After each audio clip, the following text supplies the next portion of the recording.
अस्सलामुअलैकुम। Programme night addition में हम आपको खुशामदीद कहते हैं। नाजरीन, वज़ीर आज़म ने अवामी राब्ता मुहिम का बाकायदा आज तबल बजा दिया है। हालांकि अभी 1 साल से ज़्यादा का अरसा पड़ा है, लेकिन वज़ीर आज़म ने आज मंडी बहाउद्दीन में इलेक्शन का टॉस उछाल दिया है। पेट्रोल महंगा होकर 160 रुपये तक पहुँच जाने के बावजूद वज़ीर आज़म आज नाराज़ अवाम में उतरे। महंगाई ऐसी है कि तारीख़ में कभी ऐसी नहीं थी, लेकिन वज़ीर आज़म बेपरवाह होकर पिंडाल से मुखातिब रहे। IMF की सख्त शराइत ने मुल्क का सारा मुआशी जो निज़ाम है ये कानून के ज़रिए बदल कर रख दिया है, लेकिन वज़ीर आज़म इसे आवाम के सामने अपनी मजबूरी मनवाने में लगे हुए हैं। पार्लियामेंट में अदम एतमाद की तलवार सर पर लटक रही है, लेकिन वज़ीर आज़म शायद इसे थोड़ा ईजी ले रहे हैं। मंशूर और अपने माजी के बयानात से हट कर इत्तेहादियों को वजारतें देने पर समझौता कर रहे हैं और हुकूमत बचाने में भी पूरे एतमाद नज़र आ रहे हैं। पार्टी के इख्तलाफात अपनी जगह पर सर उठा रहे हैं। हालात जैसे भी हों, मंडी बहाउद्दीन के बड़े जलसे से खिताब में बाकायदा अवामी राब्ता मुहिम में वही नए पाकिस्तान बनने के पार्टी नगमे उसी आबोताब से चल रहे थे। वज़ीर आज़म की वही घन गरज रही और उतना ही वो आज भी पूरे एतमाद दिखाई दे रहे थे। वज़ीर आज़म ने खिताब में अवामी जज्बात को उभारने के लिए वही अपोजिशन की क़यादत पर करप्शन के इल्ज़ामात लगाते हुए माना कि मियाँ नवाज़ शरीफ को बाहर जाने की इजाज़त देना उनकी सबसे बड़ी गलती थी। साथ ही उन्होंने ये भी कहा कि अब वो किसी को NRO नहीं देंगे। क्या कहा प्राइम मिनिस्टर ने, ज़रा देखिए। अदम एतमाद ये इसलिए चाहते हैं कि जल्दी जल्दी ये हुकूमत जाए और हम फिर से किसी तरह बचे जिस तरह मुशर्रफ के दौर में बचे थे। तो शरीफ खानदान, मेरा आज पैगाम है आपको, आप जो भी करेंगे हम हर चीज के लिए तैयार हैं। केसेस आपके पुराने हैं, NRO मेरे से मांग रहे हो, कोई डाकुओं को NRO नहीं मिलेगा। मैं इनका पीछा नहीं छोड़ूंगा जब तक कौम का पैसा नहीं वापस करेंगे। कभी एक बीमारी, कभी दूसरी, कभी प्लेटलेट्स, और मैं आज तस्लीम करता हूँ बड़ी गलती की, इसको हमने इजाजत दे दी बाहर जाने के लिए। NRO को लेकर हुकूमत और अपोजिशन के दरमियान माजी में भी लंबी बहस हो चुकी है कि हुकूमत से कभी किसी ने NRO मांगा ही नहीं, बल्कि हुकूमत को जहां मौका मिला वहीं केस बनाकर अपोजिशन रहनुमाओं को पकड़कर तहकीकात शुरू की। लिहाजा ये NRO की जो कहानी है ये है क्या? ऐसे हालात में जब अपोजिशन हुकूमत गिराने के दर पे है, इस वक्त में उल्टा NRO मांगने के दावे, और ऐसे वक्त में अवामी राबिता मुहिम का आगाज़ करना जब महंगाई का जो बयानिया है ये अवाम में मकबूल तरीन है। यकीनन ऐसे रिस्क इमरान खान ही ले सकते हैं, मगर सवाल ये है कि क्या रोटी, कपड़ा, मकान या रोज़गार दिए बग़ैर अवाम में तहरीक इंसाफ हुकूमत वही पुरानी चोर चोर की गर्दान को लेकर वोट मांग पाएगी? क्या अवाम इनसे गुज़श्ता 4-5 सालों का हिसाब नहीं मांगेंगे? अवाम के जो मैदान में आज उतरे हैं, अवामी अदालत में जो आज प्राइम मिनिस्टर उतरे हैं, ऐसा उनके लिए बेचने के लिए उनके पास प्रोडक्ट है क्या? उल्टा तो अवाम महंगाई से तंग है। मैं बात करूंगी, मुझे ज्वाइन कर रहे हैं वज़ीर आज़म के मुआविन ख़ुसूसी बराए सियासी रवाबित डॉक्टर शहबाज गिल साहब। अस्सलाम वालेकुम, बहुत बहुत शुक्रिया डॉक्टर साहब आपका। डॉक्टर साहब, आज से क्या बाकायदा 2023 के इलेक्शन की तैयारी का आगाज़ था ये? बिस्मिल्लाहिर्रहमानिर्रहीम, आपको बहुत शुक्रिया। सबसे पहले तो मैं बहुत मुबारकबाद देता हूँ मंडी बहाउद्दीन के अवाम को, क्योंकि ज़्यादातर जो जोश होता है जलसों में और इतनी ज़्यादा आमद होती है लोगों की, वो अपोजिशन के दौरान होती है।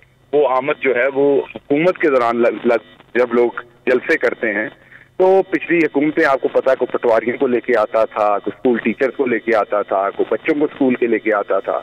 लेकिन अल्लाह का बहुत शुक्र है कि आज मंडी बहाउद्दीन में जब प्राइम मिनिस्टर इमरान खान गए, ना सिर्फ पब्लिक आई बल्कि पब्लिक के अंदर जो जोशो खरोश था वो देखने वाला था। ये पहली बात। आप लोग अपोजिशन पे इल्जाम लगाते थे कि ये नाकीमे वाले नान देकर जलसों में लेकर आते हैं। आज अपोजिशन आप लोगों को कह रही है कि काफ लीग की मेहरबानी है कि उनकी जो बसें भर भर कर उन्होंने भेजी आज के जलसे में, नहीं तो आवाम तो आप लोगों से इतने नाराज हैं कि वो क्यों आएंगे आपके जलसे में? वो तो आपने देख लिया कि जब कोई बसें भर के अगर भेजी हों तो वर्कर उस तरीके से पुरजोश नहीं होता।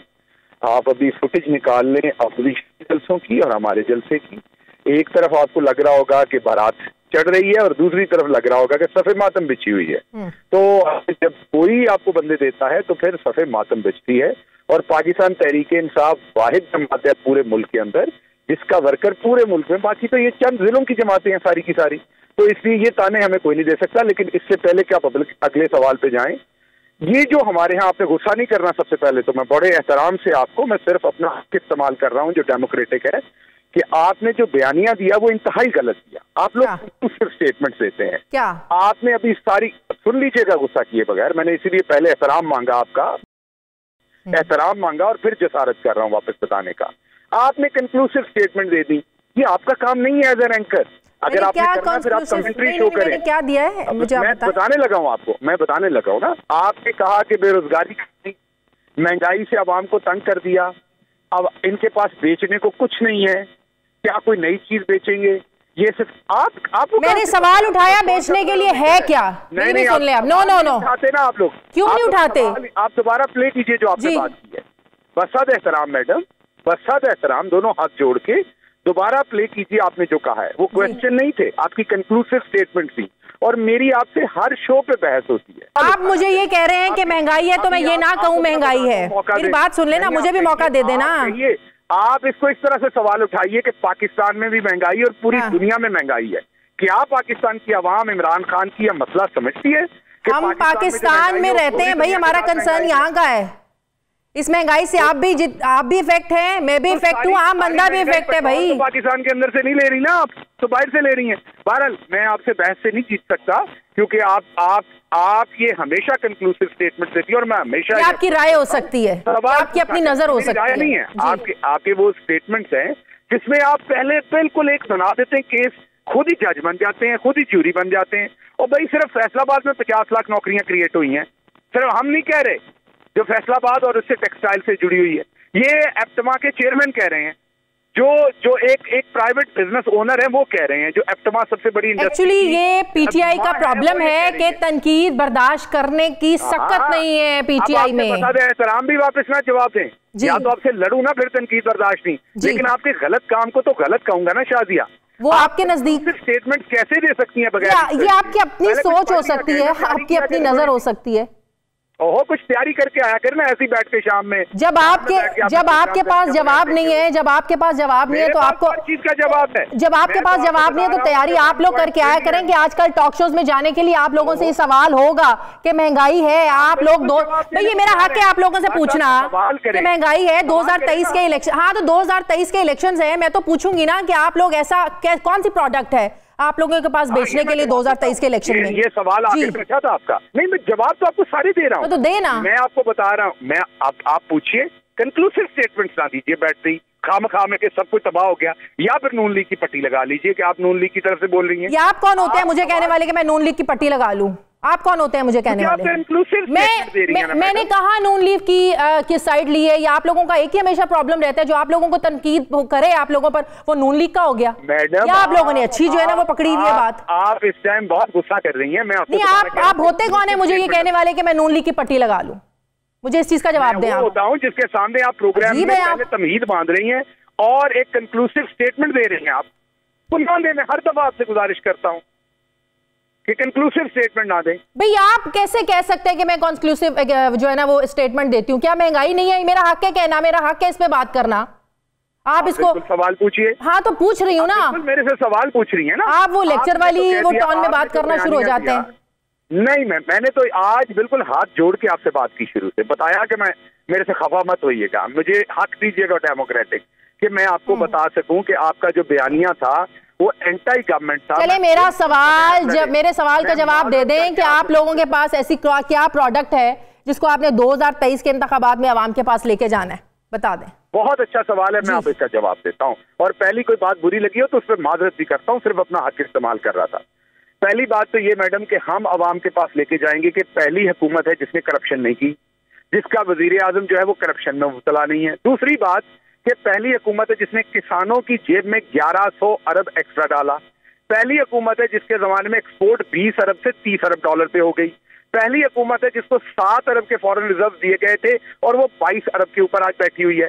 पहली हुकूमत है जिसकी पोस्ट कोविड जब पूरी दुनिया की इकोनॉमी नीचे चली गई तब पाकिस्तान की इकोनॉमी 5.37 पे ग्रोथ कर रही है।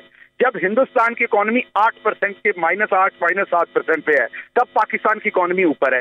जब चाइना के अंदर 30-36 साल का रिकॉर्ड टूटा महंगाई का, जब जर्मनी के अंदर 26 साल का रिकॉर्ड टूटा, जब अमेरिका के अंदर 20 साल का रिकॉर्ड टूटा, जब तुर्की के अंदर 20 साल का रिकॉर्ड टूटा, जब सब जगहों पे महंगाई के रिकॉर्ड टूट रहे हैं, देखिए आप मुझे ना समझाएं, आप मुझे ये बताएं कि अवाम आप लोगों का ये बयानिया सुनने को तैयार है।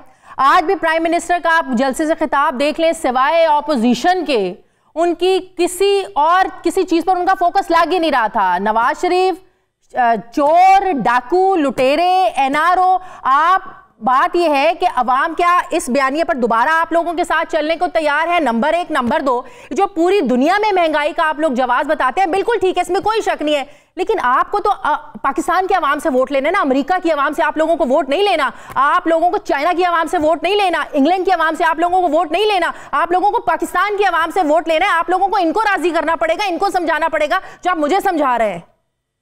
अच्छा, एक बात तो मुझे खुश होती है कि मेरे आने से कम आपके शो में थोड़ी जान तो आती है, तो अब मैं जवाब देता हूँ इस बात का आपको, इसका आप गुस्सा नहीं कर लेना। पहला जवाब मेरा ये है कि देखिए, मैंने पहले भी आपको बताया कि आपने पाकिस्तान में वोट लेने, आपने पाकिस्तान में रहने जी। आपने अभी जो मेकअप किया होगा उसमें से ज्यादातर इटली और ज्यादातर फ्रांस से बनके वो मेकअप आया होगा, कलोन भी आपने इस्तेमाल किया होगा, एयर कंडीशंस और दूसरी जो आपके स्टूडियो में कैमराज वो कुछ चाइना से आए होंगे, कुछ कहीं और से आए होंगे। इसी तरीके से अवाम सारी चीजें बाहर से, आपकी गाड़ी में जो पेट्रोल पड़ता है वो कहीं गल्फ से आया होगा। इसी तरह से तमाम चीजें, हमारा जो बिजली आपके घर में इस्तेमाल होती है उसके अंदर भी जो फ्यूल इस्तेमाल होता है वो गल्फ से आता है। तो अब दुनिया एक ग्लोबल विलेज है। अब आप पाकिस्तान में किसी जजीरे पे नहीं बैठे हुए, अब पूरी दुनिया के साथ लिंक्ड है। पूरी दुनिया के ऊपर आफत आएगी तो फिर तो कोरोना पाकिस्तान में आना ही नहीं चाहिए था। हमने कौन सा यहाँ पैदा किया कोरोना? कोरोना तो किसी और मुल्क में पैदा हुआ था, ये बना था, तो हमारे पास कैसे आ गया? हमारे पे ये आफत कैसे आ गई? पूरी दुनिया एक दूसरे से जुड़ी हुई है। सुख और दुख जो पूरी दुनिया का है वो पूरी दुनिया को लपेट में लेता है। हमें भी कोरोना ने लपेट में लिया और हमने, हमारी वाहिद हुकूमत है जिसको, मेरे आखिरी सवाल का जवाब दे दें। वर्ल्ड हेल्थ ऑर्गेनाइजेशन तारीफ कर रही है, जब से ऑपोजिशन तारीफ कर रही है। पहले तो आपके हुक्मरानों के बारे में यही बताया जाता था, ये तो आप भला हो इमरान खान का, शुक्रगुजार हूं कि अल्लाह मियां ने इमरान खान को वज़ीर आज़म बनाया, वरना पहले हेडलाइंस क्या होती थी कि हाथ मिला के उंगलियां गिन लो। पहले हेडलाइंस क्या होती थी? एल्फ्रेड टू राइवल स्टोरी की। पहले आजकल तो हेडलाइन जो चल रही है मैं बता देती हूँ आपको, आजकल की जो हेडलाइन है वही यही चल रही है कि जब से ऑपोजिशन की क़यादत की जो हुकूमती इत्तेहादियों काफ लीग है, चाहे वो MQM है या आप लोगों के अंदर की जो धड़ेबाजियां हैं, जहांगीर तरीन ग्रुप है, उनसे राब्तों के बाद हुकूमत शायद कुछ परेशान है, इसीलिए, या जो अपोजिशन भी बात करी, खाकान अब्बासी साहब ने भी बात की है कि शायद इसलिए आप लोग काबीना में तौसीक करने जा रहे हैं, इत्तेहादियों को मजीद वजारतें देने जा रहे हैं, पंजाब में आप लोग फंड्स तरक्याती देने जा रहे हैं। क्या इसी का खौफ है या इसकी ज़रूरत महसूस हुई जेन्युइनली कि आप लोगों को काबीना में तौसीक करनी है? अब ये बहुत अच्छा सवाल है आपका, इसमें कहीं कोई गुस्सा आने वाली बात नहीं है, बुरा मानने वाली बात नहीं, रिएक्ट नहीं। बहुत अच्छा मंजा हुआ सवाल है। काश ये पहला सवाल होता तो मैं आपको जवाब देता बजाय कंक्लूसिव स्टेटमेंट के। तो इसका सवाल मैं अपनी मर्जी से करूंगी। देखिए, नहीं बिल्कुल, आपने सारे काम ही अपनी मर्जी से करने मैडम। देखिए, बात ये है कि पाकिस्तान तहरीक इंसाफ की जो हुकूमत है उसका एक मंशूर है। अगर तो हमने अपने मंशूर से हटके कोई काम किया तो बता दीजिए। हम जलसे जुलूस करने हमारा हक है अपनी आवाम के साथ, पहले भी हम आवाम में जाते हैं, आज भी जाते रहे। अगर हम किसी को मिनिस्ट्री देने लगते हैं तो कहते हैं ये प्रेशर में दे दिया, किसी को हटाते मिनिस्ट्री से तो कहते हैं ये फलां ग्रुप में था इसलिए हटा दिया, किसी को हम कोई नया पोर्टफोलियो देते हैं तो वो भी प्रेशर में देते हैं, उसे लेते हैं। तो कोई फैसला भी हम करते हैं उसकी आपने इंटरप्रिटेशन आपने मीन अपोजिशन ने करनी होती, उन्हें करने दें। हकीकत ये है कि हमने अपोजिशन को कल भी सेनेट में शिकस्त दी है। हकीकत ये कि जो लोग कहते हैं उन्होंने अदम एतमाद करना है, वो तो खुद बेचारे किराए की एम्बुलेंस साथ लेके आते हैं और खुद लैंड क्रूजर में बैठ के आते हैं और अदालत में बताते हैं कि हम किराए की एम्बुलेंस के अंदर लेट के आए हैं। इस तरह के तो वो झूठ बोलते हैं। तो हमारा जिनके साथ काबीना में तौसीक की जरूरत क्यों महसूस कर रहे हैं अब आप लोग, पंजाब में भी और वफाक में भी? देखिए, ये हम ये तो हमें प्राइम मिनिस्टर इमरान खान का पता है ना, वो कहते थे मैं कम से कम काबीना रखूंगा, मैं मुल्क चला के दिखाऊंगा, मैं ये नवाज शरीफ और हाँ बिल्कुल कहते रहे ना। जो मेन वज़रा हैं वो 26 हैं, हमारे जो फेडरल मिनिस्टर्स हैं वो 26 हैं, लेकिन उसके बाद डिफरेंट जो इदारे हैं उनको हेड करने के लिए डिफरेंट लोगों को जिम्मेदारियां दी जाती हैं और वो दे रहे हैं। अगर और भी जरूरत पड़ी तो उनको देंगे, क्योंकि इफेक्टिवली चलाना और पोस्ट कोविड 2 साल सब कुछ रुका रहा है और अब सब कुछ का प्रेशर पूरी दुनिया के ऊपर, सप्लाई चेन के ऊपर। आपकी सिर्फ जो ऑयल इंडस्ट्री है ना दुनिया की, उसको सिर्फ इत्तेहादियों को वजारतें देनी है या अपने लोग भी आप लोग और आगे लेके आ रहे हैं? ये तो फैसला करेगी हमारी जो आला क़यादत है, हम प्राइम मिनिस्टर और हमारी आला क़यादत उसका फैसला करेगी, और जब करेगी मतलब कि इत्तेहादी इसमें शामिल होंगे। मैंने आपको कहा कि इसका जवाब मैंने दिया कि आला क़यादत इसका फैसला करेगी, और जो भी फैसला करेगी वो आपके सामने रखेंगे। फिलहाल तो फैसला ये हुआ है कि हमने एडिशन करना है, और ऑफ कोर्स इत्तेहादी हमारे साथ है, उनमें से भी हो सकते हैं, हमारी पार्टी में से भी हो सकते हैं। जब हतमी फैसला होगा तो आपके सामने रखेंगे। बहुत बहुत शुक्रिया वज़ीर-ए-आज़म के मुआविन खुद बराए सियासी रवाबित डॉक्टर शहबाज गिल साहब हमारे साथ है। Thank you very much. मुझे प्रोग्राम में एक ब्रेक लेनी है नाजरीन, वापस आते हैं एक छोटे से वक्फे के बाद।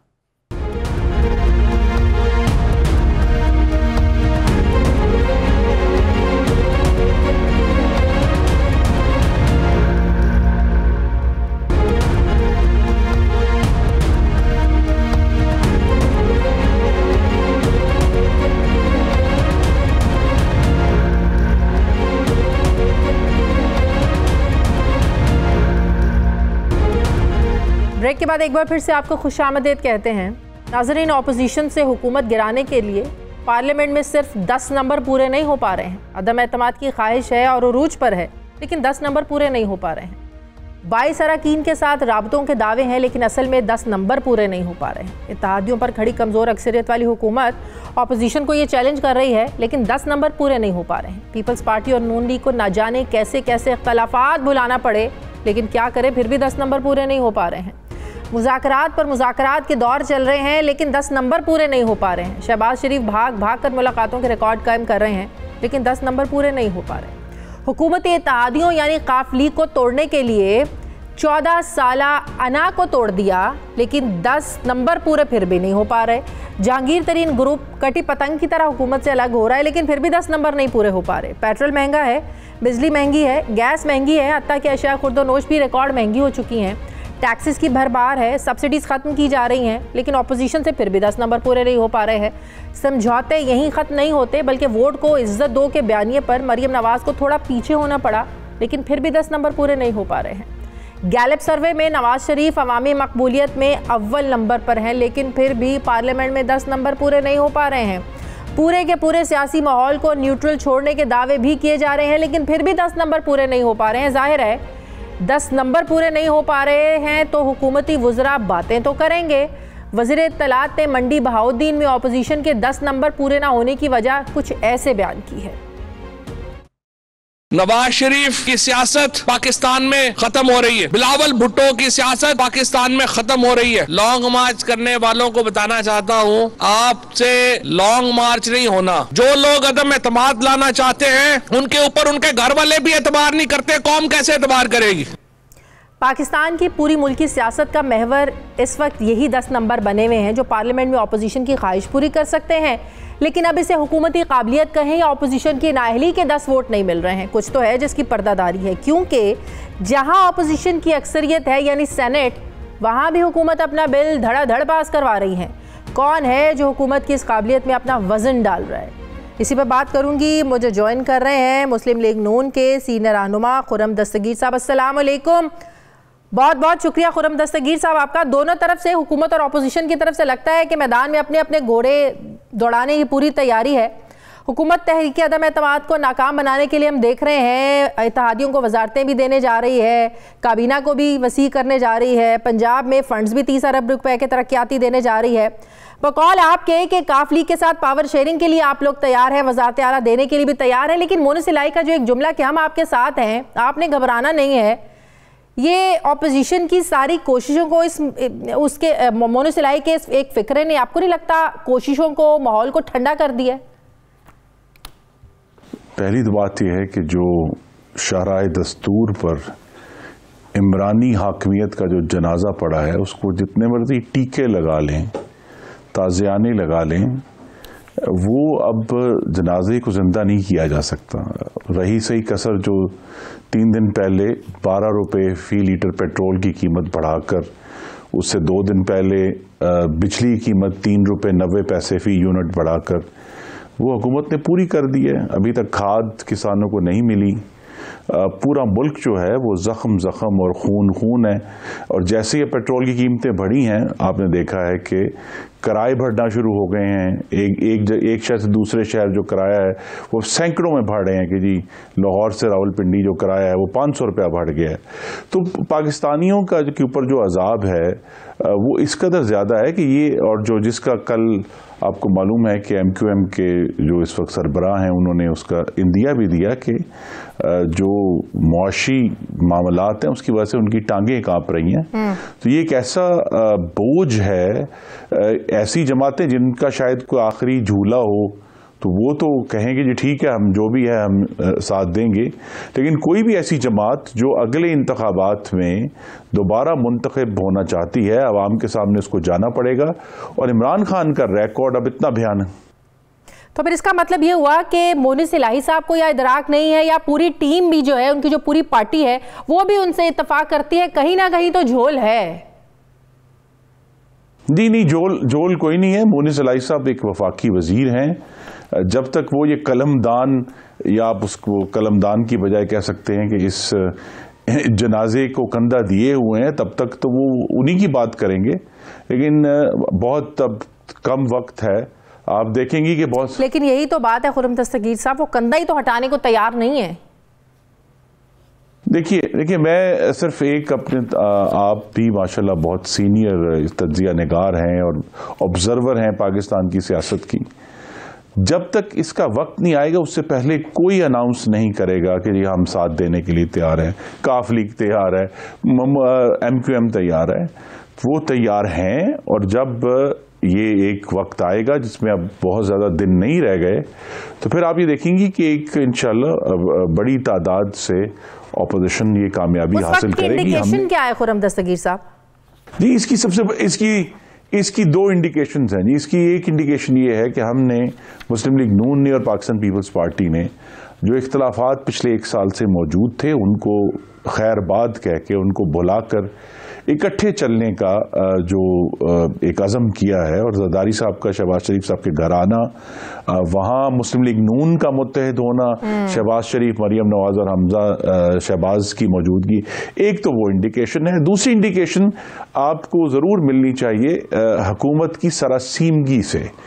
जो मुस्तकिल हुकूमत सरासीमगी का शिकार है, कभी स्पीकर साहब को लाहौर भिजवाया जा रहा है, वो भी हिसाब किताब लेके कैलकुलेटर लेके बैठे हैं, लेकिन अब बहुत देर हो चुकी है, क्योंकि ये बात अब पाकिस्तान के अवाम पर और अब दुनिया पर भी वाज़े है कि जो अशियाए खुर्दोनोश की महंगाई कोविड से 8 महीने पहले डबल डिजिट्स में गई थी, 10% से ऊपर, हुकूमत अब 33 महीने गुजर जाने के बाद उसको कंट्रोल करने के काबिल नहीं है। ये बात वाज़े हो गई है। हुकूमत दहशतगर्दी को कंट्रोल करने के काबिल नहीं है। तो ये इतने बड़े बोझ हैं कि जब वो वक्त आएगा इंशाल्लाह, जब अपोजिशन अपना कदम उठाएगी, कि ये सब जमातें जो हैं, और अगर चले बाजमात नहीं तो इनके बहुत सारे लोग जो दोबारा मुंतखब होकर आने के ख्वाहिशमंद हैं, अगर ये वो इंशाल्लाह आपको सपोर्ट करने को तैयार हैं, तो ज़ाहिर एक पावर शेयरिंग का एक फॉर्मूला है जिसके बगैर ये सियासत आगे नहीं चल सकती। तो आपने जो बात की थी कि वजारत आला भी आप लोग देने को तैयार हैं, तो जो मुस्लिम लीग नून के कायद हैं नवाज शरीफ साहब, तो उन्होंने, वो राजी है, उनकी ये ख्वाहिश है या वो चाहते हैं वो भी देने के लिए तैयार है? पार्टी लेवल पर ये कोई डिस्कशन हुई है, बात हुई है कि अगर ऐसा मौका आता है, काफ लीग उनका जो इत्तेहादी जमात है वो आप लोगों का साथ देती है और ये मांगती है वजारत आला पंजाब की, तो क्या नवाज शरीफ साहब देने को तैयार हैं? पार्टी लेवल पर इस तरह की कोई डिस्कशन चल रही है, हुई है? जी डिस्कशन हुई है। देखिए, मुस्लिम लीग नून का जो असल मकसद है, जिस मंजिल की तरफ हम जाना चाहते हैं, वो पाकिस्तान में जल्द अज जल्द साफ, शफाफ और गैर आईनी मुदाखलत से पाक इंतखाबात हैं। उस तरफ हमें जाना है। उस मकसद के लिए हमें ये जो अदम एतमाद हो रहा है, या आने वाले लॉन्ग मार्च जो हैं, ये सब उस तक पहुंचने की सीढ़ी है। किसी भी चीज का फैसला इस अज़म को, इस मंजिल को सामने रख कर किया जाएगा। अगर कुछ हफ्तों के लिए किसी भी पार्टी को ये हमें सरबराही देनी पड़ती है, अगर इस पर फैसला हो जाए, वो पार्टी हम पर एग्री करे कि जनाब 3 महीने बाद हम इंतखाबात करवाने के लिए फौरी तौर पर एक दफ़ा ये गिर जाती है और जो भी नया सेटअप आएगा वो फौरी तौर पर नए इंतखाबात करवाएगा। हमारा मकसद तो ये है कि ये अदम एतमाद भी उस तक पहुंचने की सीढ़ी है कि मुस्लिम लीग नून का तमाम तर कयास और दारो मदार अल्लाह ताला के बाद पाकिस्तान के अवाम पर है। और हमें ये उम्मीद है, आज आपने सर्वे भी देखे हैं, गैलप के सर्वे जो आए हैं, कि इसमें पाकिस्तान के अवाम जिसको वोट देना चाहते हैं वही हुकूमत जो आएगी वही फिर इस ये जो खौफनाक अफरीत और देव हैं महंगाई के, मईशत के, खारजा पॉलिसी के, उसको दहशतगर्दी के वो हल कर सके। हुकूमत भी अपने इस तूफान को रोकने की ज़ाहिर पूरी कोशिशें कर रही हैं। वो अपने इत्तेहादियों को वजारतें देने जा रहे हैं, तरक्याती फंड्स भी दे रहे हैं। तो ज़ाहिर इत्तेहादियों को जब और वजारतें मिल जाएंगी, इतनी अट्रैक्शन है उनके साथ, उनके पास इसी हुकूमत में, तो वो क्यों आएंगे आप लोगों के साथ, क्यों साथ देंगे आप लोगों का? देखिए, ऑपोजिशन के पास अदम एतमाद का ऑप्शन, अगर हम उसे अभी फरवरी के आखिर में या मार्च के आगाज में उसको इस्तेमाल नहीं करते तो अगले हर नया सूरज जो है इस हुकूमत के जाने की खबर लेकर आएगा। अगर आज हम अदम एतमाद नहीं करें तो हम हफ्ते बाद कर देंगे, हम 3 हफ्ते बाद कर देंगे। तो ये कहना कि जी इसी वक्त जो है सारा कुछ मामला होना है, वैसे तो आमतौर पे रवायत है कि जी रमजान में उस तरह सियासत के मामलात नहीं होते, लेकिन कोई आईनी ममानियत नहीं है कि रमजान के दौरान अदम एतमाद की तहरीक नहीं आ सकती। तो ये ऑप्शन हमारे पास हमेशा मौजूद है। असल जिससे मैंने कहा उसका वक्त का तयन इस बुनियाद पर होगा कि कब जो तमाम प्लेयर्स इसमें शामिल हैं वो इस बात पर तैयार हों, बशमूल पाकिस्तान पीपल्स पार्टी, कि हमें फौरी तौर पर इंतखाबात करवाने हैं जल्द अज जल्द, ताकि पाकिस्तान को और गरीब और मेहनत कशों को, मजदूरों को, आसान का है अदम एतमाद को कामयाब बनाना, पंजाब में या वफाक में?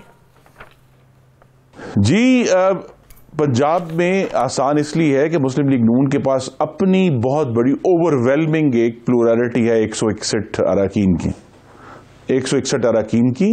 तो वो उसकी वजह से वहाँ अददी तौर पर जो है आसान नजर आता है, लेकिन जो असल मकसद है वो तो वफाकी हुकूमत की तब्दीली है। वो जब गिरेगी तो फिर ये बाकी भी जो हैं उन चंद दिनों की बात होगी इनका गिरना। तो कोशिश पहली तो तरजीह यही होगी कि वफाक में हो, लेकिन जिस तरह मैंने कहा तमाम पार्टियां मुस्तकिल मुशावरत में हैं और मुस्लिम लीग नून का जो अपना जो चीज टेबल पर है कि भाई इस बात को सामने रखकर के इंतखाबात कि कौन और किस तरह जल्द अज जल्द हो सकते हैं, उसी की बुनियाद पर फैसला होगा। अगर ये महसूस किया जाता है तमाम जमातों के मुशावरत से कि भाई पंजाब में पहले, आप लोगों को जाहिर है ये बड़ा एतमाद है कि कामयाब हो जाएगी, तो ये एतमाद किस पर है आप लोगों को? तरीन ग्रुप जो वो भी आप लोगों के साथ राब्ते में है, काफ लीग पर एतमाद है, या जो तहरीक इंसाफ के अपने नाराज लोग हैं या अरकान हैं, ये एतमाद की वजह वो लोग हैं? जी हमें इंशाअल्लाह ये तमाम ग्रुपों के अंदर से बशमूल तहरीक इंसाफ, जहांगीर तरीन, सब की तरफ से सपोर्ट मिलेगी, क्योंकि जिस तरह गैलप सर्वे ने यह कहा है कि मोहम्मद नवाज शरीफ इस वक्त पाकिस्तान के चारों सूबों में बशमूल सिंध, खैबर पख्तूनख्वा मकबूल तरीन लीडर है। पाकिस्तान के अवाम नवाज शरीफ की तरफ देख रहे हैं कि वो इनको इस फाशिस्ट और नालायक और माफिया, लेकिन ये बात तो तय है ना कि जब तक श्योरिटी नहीं होगी आप लोगों को नंबर्स पूरे करने की, चाहे वो पंजाब में हो चाहे वफाक में हो, तब तक आप लोग ये नहीं लेके आएंगे। जी बिल्कुल, ये जिस तरह मैंने कहा ये ऑप्शन तो है, किसी वक्त भी एक्सरसाइज किया जा सकता है, नंबर भी पूरे करने हैं और इसके साथ ये भी अंडरस्टैंडिंग हासिल करनी है कि इंतखाबात फौरी तौर पर कराए जाएंगे और इस दफा वो गैर आईनी मुदाखलत से पाक होंगे इंशाअल्लाह। खुर्रम साहब, ये हमें जो यकजहती है ये हमें सेनेट में नज़र क्यों नहीं आती है, जहां उस हाउस में आप लोगों की अक्सरियत है, ऑपोजिशन की अक्सरियत है? आप देखें स्टेट बैंक तरमीमी बिल भी वहां से मंजूर हुआ, वहां उस दिन भी ऑपोजिशन के लोग गायब रहे। अब ये जो ओगरा का बिल है, 3 बिल मंजूर हुए हैं, उसमें भी ऑपोजिशन के लोग गायब थे। तो ये कौन है जो सपोर्ट कर रहा है? जी ये सेनेट में जो हमें मुस्तकिल तौर पर एक जिस चैलेंज का सामना है वो दर हकीकत पार्टी, और सिर्फ मुस्लिम लीग नून उसका ऐसा नहीं, लेकिन मुस्लिम लीग नून पर भी इसका इतलाक होता है कि जिस तरह सेनेटर्स का इंतखाब किया जाता है जिस बुनियाद के ऊपर, वो हम सब के सामने है। और फिर जो सेनेट चेयरमैन की शख्सियत ऐसी है कि उन्होंने सब लोगों को ज़ाती तौर पर जो है उसकी एक ताल्लुक़ रखा हुआ है, जिसकी वजह से हमें बार बार सेनेट में ये चैलेंज का सामना होता है। और सेनेट गालिबन पाकिस्तान की तारीख में सेनेट के ऊपर उस तरह का कानून साजी का बोझ, लेकिन कोई तो है जो अंदर खाते हुकूमत को सपोर्ट कर रहा है खुर्रम साहब। जी, तो वो ये मामलात ऐसे हैं, लेकिन जिस तरह मैंने कहा कि ये जब तक तो ये कदम नहीं उठाया जाता अदम एतमाद का, तब तक ये गैर यकीनी की जो सिचुएशन है वो जारी रहेगी। लेकिन अदम एतमाद के बल्कि वोट तक जो है ये गैर यकीनी की सूरत हाल जारी रहेगी। लेकिन पाकिस्तान के अवाम का इस वक्त दबाव है कि हम उनकी तर्जुमानी करते हुए इस हुकूमत को हटाने की कानूनी तौर पर, आईनी तौर पर एक भरपूर कोशिश करें, ताकि अपोजिशन जो 62% पाकिस्तानियों के वोट जिसने लिए हैं वो अपना फर्ज अदा करती नजर आएगी। तो इंशाल्लाह अगले इंतखाबात में और बेहतरी आएगी और आसानी आएगी। बहुत बहुत शुक्रिया। मुस्लिम लीग नून के सीनियर रहनुमा खुर्रम दस्तगीर साहब मेरे साथ थे। नाज़रीन, मुझे ब्रेक लेनी है, वापस आते हैं एक छोटे से वक्फे के बाद।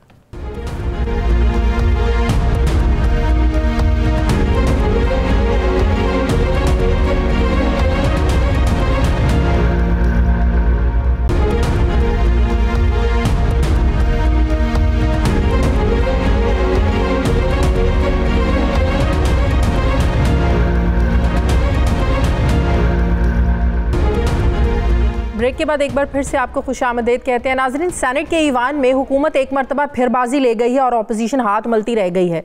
ओगरा तरमीमी बिल समेत allied health professional council bill भी पास हो गया और अपोजिशन वॉकआउट करती रह गई। अब इसे नाक़िस हिकमत अमली कहें या खामोश रजामंदी, मगर ये हकीकत है कि जहाँ अपोजिशन की अक्सरियत है वहाँ भी बिल हुकूमत के ही पास हो रहे हैं। स्टेट बैंक तरमीमी बिल पर हुकूमत डट गई और सेनेट में बिल आ गया। अपोजिशन अक्सरियत के बावजूद हार गई और अपोजिशन लीडर भी हाजिर नहीं थे। ओगरा तरमीमी बिल की भी अपोजिशन ने ईवान के बाहर भरपूर मुखालफत की, मगर सेनेट में बिल पास हो गया। अब तहरीक अदम एतमाद का मामला है। अपोजिशन हुकूमत गिराने के लिए तो बज़िद है और हुकूमत उन्हें चैलेंज दे रही है कि अगर दम है तो अदम एतमाद लेकर आएँ। हुकूमती इत्तेहादियों से मुलाकात और अपने माजी को पसे पुश डालकर अपोजिशन तहरीक अदम एतमाद के लिए इकट्ठी तो हो रही है, मगर यहाँ भी लगता है कि कोई वॉकआउट कर जाएगा। किस हद तक अपोजिशन जो है वो मुत्तफिक है इस बात पर कि वाकई इस हुकूमत को घर भेजना है, और कितने पुरएतमाद हैं कि इत्तेहादी इनके साथ मिल जाएंगे। मैं बात करूंगी, मुझे ज्वाइन कर रहे हैं पाकिस्तान पीपल्स पार्टी के सीनियर रहनुमा हैं कमर जमान कायरा साहब। अस्सलाम वालेकुम, बहुत बहुत शुक्रिया कायरा साहब आपका। कायरा साहब, सबसे पहले तो ये बताइएगा कि जितनी यकजहती पार्लियामेंट से बाहर आप लोग शो करते हैं अपोजिशन वाले, ये अंदर क्या हो जाता है? सेनेट में पहले भी जहां अक्सरियत है जिस हाउस में, वहां भी हुकूमत बिल पास करवा लेती है और अपोजिशन सिर्फ तनकीद करती रह जाती है और देखती रह जाती है। देखिए, एक तो मेरी गुजारिश होगी कि आपका हक है, आप तनकीद भी करें, आप सवाल भी उठाएं, परफॉर्मेंस के ऊपर भी, हाजिरियों के ऊपर भी। पहली बात तो मैं इस बात का कायल हूं कि मेंबरान असम्बली को या सेनेट को वहां हाजिर होना चाहिए अजलासों में और कमेटियों में। वहां कोरम की शॉर्ट नहीं होनी चाहिए। लेकिन ये भी बात ज़हन में रखिए कि दुनिया में जहां भी पार्लियामेंट्री डेमोक्रेसीज है, मेंबरान हर वक्त ऐवान के अंदर सारे मौजूद नहीं होते। बरतानवी पार्लियामान में भी आप कभी देखेंगे तो जब आम रूटीन का बिजनेस हो रहा होता है तो वो 650 मेंबरान का हाउस है, 50 मेंबर भी हाउस में नहीं बैठे होते। ये भी हमारे यहाँ भी ऐसा होता है। हमारे यहाँ जरा इंटरेस्ट भी लोगों का कम हो जाता है। सेनेट के अंदर जब उन्होंने सेनेट तरमीमी बिल पास किया स्टेट बैंक वाला, उस वक्त भी बदयांती ये थी कि रात को 11:30 बजे एजेंडा दिया और प्रोरोग होने का इम्कान था उस वक्त अजलास का, और गिलानी साहब को ये खबर मिली जाके रात को कोई 1 बजे के करीब, और उस वक्त फॉग थी बहुत, उस फॉग में वो ट्रेवल नहीं कर सकते थे। सही। लेकिन मेरे पास, मैं फिर कहता हूँ कि हाजिरी जरूरी थी। लेकिन ये देखिए ना, इसमें क्या हुआ, 27 मेंबर दोनों तरफ मौजूद थे। तो अगर गवर्नमेंट के अपोजिशन के नहीं थे तो गवर्नमेंट के मेंबर भी पूरे नहीं थे। लेकिन जब आखिरी दिन हाउस प्रोरोग होने वाला है, आप अचानक बिल ले आते हैं और उन बिल्स को फिर भी आपके पास मेजॉरिटी नहीं होती और चेयरमैन बार बार अपना वोट डाल के और उस वोट की बुनियाद पे वो बिल पास कर देते हैं। इसको अपोजिशन की डिफीट नहीं कहा जा सकता। एक खास वक्त में गवर्नमेंट की बदयांती है और चेयरमैन ऑफिस की कि वो कैलकुलेट करके हालात के मुताबिक इस तरह का फैसला कर लेते हैं। ये मैं फिर कहूंगा कि मेंबरान को हाजिर होना चाहिए, लेकिन हर वक्त मेंबरान नहीं होते, दुनिया के किसी ऐवान में नहीं होते एक्सेप्ट खास मौके पे। हाँ, अगर अदम एतमाद आता है तो वो एक खास इशू होता है, खास वक्त होता है, जिस तरह बजट का इजलास होता है। बजट के इजलास में आम डिबेट्स में लोग इतने नहीं होते, लेकिन जब बजट के ऊपर वोटिंग होती है तो फिर लोग मौजूद होते हैं। वजीर आजम के ऊपर वोटिंग होती है तो लोग मौजूद होते हैं, स्पीकर के ऊपर वोटिंग होती है तो लोग मौजूद होते हैं। लिहाजा ये दोनों में कोई मुमासलत नहीं है। सही। अच्छा कायरा साहब, अदम एतमाद की आपने बात की, हमें याद है जब PDM बनी, आप शुरू दिन से ही पाकिस्तान पीपल्स पार्टी का ये मौक़िफ़ है कि अदम एतमाद लेकर आएँ। नून लीग का एक ही मौक़िफ़ रहा कि आप नंबर पूरे करके दिखाएं। अब जबकि नून लीग भी राज़ी है, पाकिस्तान पीपल्स पार्टी की जो लीडरशिप है शहबाज शरीफ साहब से मिली, उनके घर चल कर गए, जिससे लगा कि जो माजी के गिले शिकवे थे वो दूर हो गए। इस वक्त आप लोगों का जो एक मोटिव है वो यही है कि हुकूमत को घर भेजना है। तो क्या इतने जो पूरा एतमाद है ऑपोजिशन, क्या इसकी वजह क्या है? आसानी से नंबर्स पूरे कर लेंगे? इत्तेहादी आप लोगों के साथ हैं? क्योंकि हमें याद है कि एक तरफ मुलाकातें हो रही थी तो अगले दिन ही मोनस इलाही ने प्राइम मिनिस्टर को यकीन दहानी करवाई कि हम आपके साथ हैं, जिससे लगा कि सूरत हाल कुछ ठंडी हो गई है। तो अदम एतमाद की तहरीक को कामयाब बनाने के लिए कितने पूरे एतमाद हैं आप लोग? पहली गुजारिश कि हम मुकम्मल तौर पे काम पूरे एतमाद हैं। अपोजिशन की सारी जमातें पहले इस पे राजी उस वक्त नहीं थी, अब सारी जमातें इस पे यकजा हैं, बिल्कुल कोई दूसरी राय नहीं है। और दूसरी बात यह है कि हुकूमत के इत्तेहादियों ने हमसे वक्त मांगा था। मोनस इलाही साहब की एक गुफ्तगू जरूर हुई, लेकिन उसके बाद उनकी जमात की मीटिंग हुई, आप ही ने रिपोर्ट की, मीडिया ने। उस मीटिंग में उन्होंने चौधरी परवेज इलाही साहब को ये इख्तियार दिया कि वो जो फैसला करें उनका हक है, और अभी तक उन्होंने अपने किसी फैसले से हमें आगाह नहीं किया। लिहाजा अब मैं पार्टी के मुतफिका फैसले के बाद चौधरी परवेज इलाही साहब की बात सुनूंगा या मोनस साहब की, या आप फैसला कर लीजिए। MQM की भी सूरत हाल कैसी है। फिर दूसरी गुजारिश यह है कि हुक्मरान जमात के अपने बहुत सारे लोग जो इस वक्त अवाम की जिंदगी में तकलीफ और तंगी है, उसकी वजह से अवाम के गुस्से से इस वक्त वो लोग आगाह हैं और वो जानते हैं कि अगले इलेक्शन में उनको अवाम ने वोट नहीं देना। लिहाजा वो अपना मुस्तकबिल सिक्योर करते हुए इस हुकूमत से किनारा कशी कर रहे हैं और वो अपोजिशन के साथ मिलकर वोट डालने को तैयार है। हाँ, उसके लिए वो अपना आइंदा का मुस्तकबिल जरूर सिक्योर करना चाहेंगे कि अगर वो इस गवर्नमेंट के खिलाफ खड़े होते हैं तो आइंदा उनको उनकी इस जमात से तो टिकट नहीं मिलेगा, तो फिर वो किस से टिकट लेना चाहते हैं, वहां से उनको क्या श्योरिटी है, ये चीजें उनको बहरहाल सिक्योर करेंगे और ये हमारा काम है। तो आप लोगों की इस मूवमेंट की वजह से ही हुकूमत इतनी ज्यादा एक्टिव हो गई है कि मजीद वजारतें भी देने जा रहे हैं, इत्तेहादियों को फंड्स भी देने जा रहे हैं अपने अरकान को पंजाब में। तो क्या आपको लगता है ये इसी वजह से हुकूमत बौखला गई है और अदम एतमाद की तहरीक को नाकाम करने का एक स्टंट कह लें, एक प्लान कह लें, उनकी स्ट्रैटेजी कह लें, या आप इसे सियासी रिश्वत कहेंगे? आपके पास कोई दूसरी वजाहत है इसकी? मुझे छोड़ दीजिए, आप इसको कोई और वजाहत, कोई और रंग दे सकते हैं कि अचानक वजीर आजम साहब हर वो काम करना वैसे शुरू से ही कर रहे हैं, लेकिन हर वो काम करना शुरू हो गए जिसको सियासी रिश्वत कहते थे। वो कहते थे मेंबरान को जो फंड दिए जाते हैं ये करप्शन का सबसे बड़ा गढ़ है। वो कहते थे जो वजारतों की बंदर बांट करते हैं ये तो बिल्कुल मुकमुका है। अब मुझे नहीं समझ के वो मुकमुका क्यों कर रहे हैं। और आज अगर वजीर आजम साहब ये सब कुछ कर रहे हैं तो एक बात तो तय हो गई ना कि अपोजिशन इस मामले में तो पहले कामयाब हो गई कि वजीर आजम साहब को घबराहट हो गई है, वो वजारतें भी बांटना, थोड़ी सी घबराहट हो गई है, भी बांटना शुरू हो गए हैं। तो अपोजिशन अपने इस काम में पहले मरहले में उनको अननर्व करने में कामयाब हो गई। दूसरा, उन्होंने हमारे खिलाफ जलसे शुरू किए और उन जलसों के अंदर सूरत हाल ये हो गई है कि अब वजीर आजम साहब जो गुफ्तगू, जो जबान इस्तेमाल कर रहे हैं, जो लहजा इस्तेमाल कर रहे हैं, जिस तरह वो गालियां दे रहे हैं, उनके चेहरे से जो रंगत उड़ी हुई है और हर्जा सराई कर रहे हैं, ये भी इस बात की अलामत है। अगर वो बिल्कुल अवाम तंग है, महंगाई है, पेट्रोल 160 पे चला गया है, पंडाल भरा हुआ था, अवाम इतनी तादाद में जलसे में आ गए, लग रहा था कि वो बिल्कुल अपोजिशन वाले इमरान खान हैं 2014 वाले जो कंटेनर पर खड़े होकर तकरीरें किया करते थे, अवाम का जमे गफीर होता था।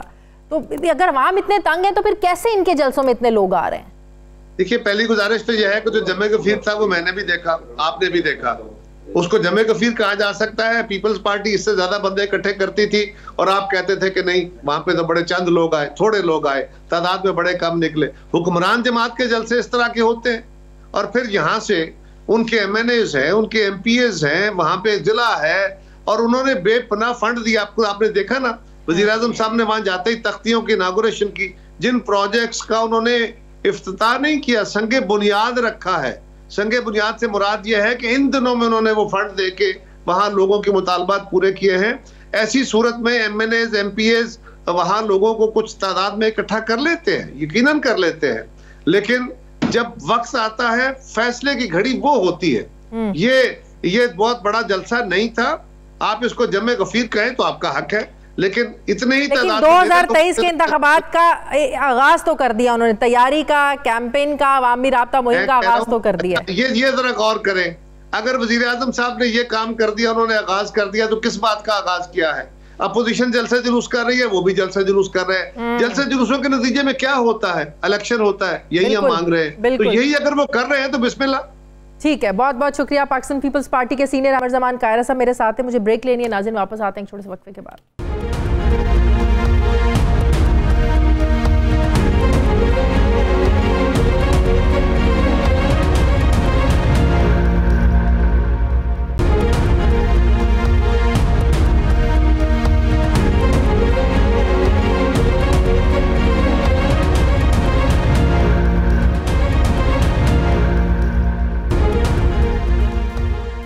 ब्रेक के बाद एक बार फिर से आपको खुशामदीद कहते हैं। सीनियर सहाफ़ी तज्ज़ियाकार मुजीबुर रहमान शामी साहब मुझे ज्वाइन करें। अस्सलाम वालेकुम, बहुत बहुत शुक्रिया शामी साहब आपका। शामी साहब, सियासी माहौल दिन ब दिन जो है वो गर्म हो रहा है।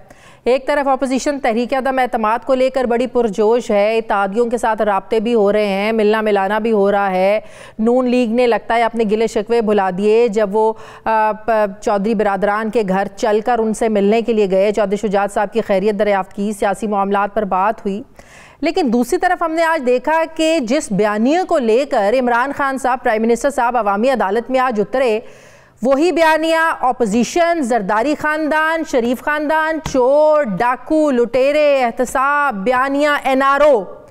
क्या आपको लगता है कि अवाम को अब इस बयानिए से कंसर्न है? क्योंकि जो हाल महंगाई का इस मुल्क में अवाम का बन गया है, ये बयानिया बिकेगा 2023 के इंतखाबात में? शामी साहब देखिए, ये बयानिया जो है वो एक तरह से मुस्तरद हो चुका है और खान साहब ने जो भी इस बयानिए पर करना था वो कर चुके हैं। मुकदमे दर्ज हो चुके हैं, लोग गिरफ्तार हो चुके हैं, उनकी रिहाइयां हो चुकी हैं, अदालतों के फैसले आ चुके हैं और कई मुकदमात का सामना अभी लोग कर रहे हैं।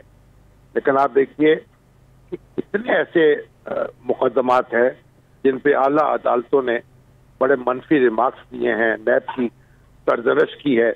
और ये जो एहतसाब का बयानिया जो है अब इंतकाम के बयानिए में ढल गया है, तो मैं नहीं समझता कि इससे कोई फायदा होगा। और जितने भी सर्वे हो रहे हैं, जितने ओपिनियन पोल्स हो रहे हैं, किसी में भी लोग ये नहीं कह रहे कि ये कोई प्रायोरिटी नंबर 1 है और कोई करप्शन जो है पाकिस्तान का सबसे बड़ा मसला है या एहतसाब जो है कोई सबसे बड़ा मसला है।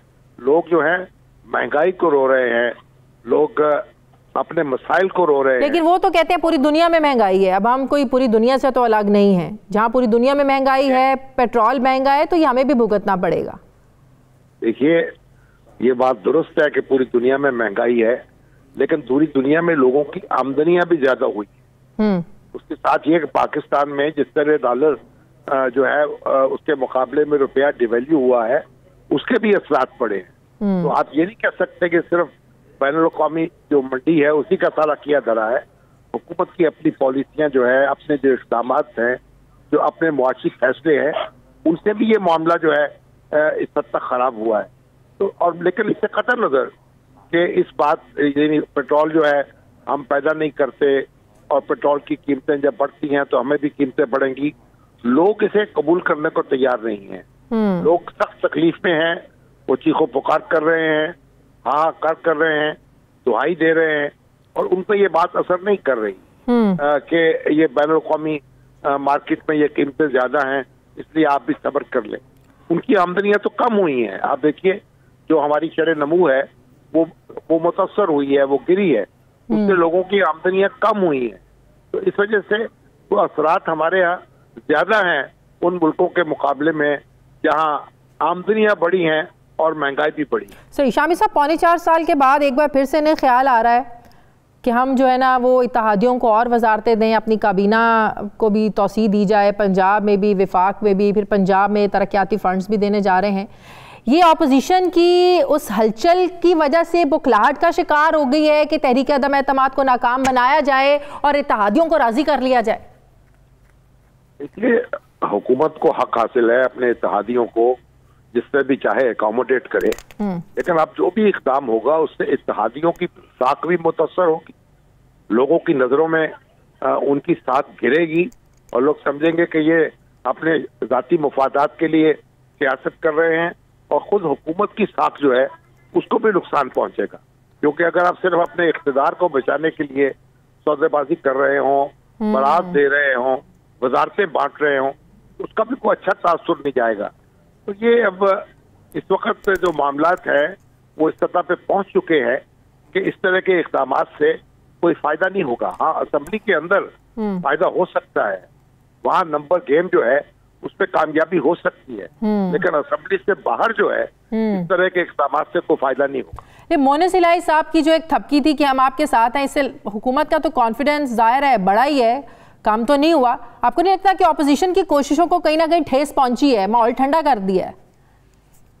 देखिए, जो कौमी असेंबली के अंदर नंबर गेम क्या होगी, इत्तेहादी साथ छोड़ देंगे नहीं छोड़ेंगे, जब तक इत्तेहादियों को कोई वाज़ेह सूरत नजर नहीं आएगी, कोई अपना फायदा नजर नहीं आएगा मुस्तकबिल के सेटअप में, वो किस तरीके से छलांग लगाएंगे? वो कुएं में छलांग तो नहीं लगाएंगे।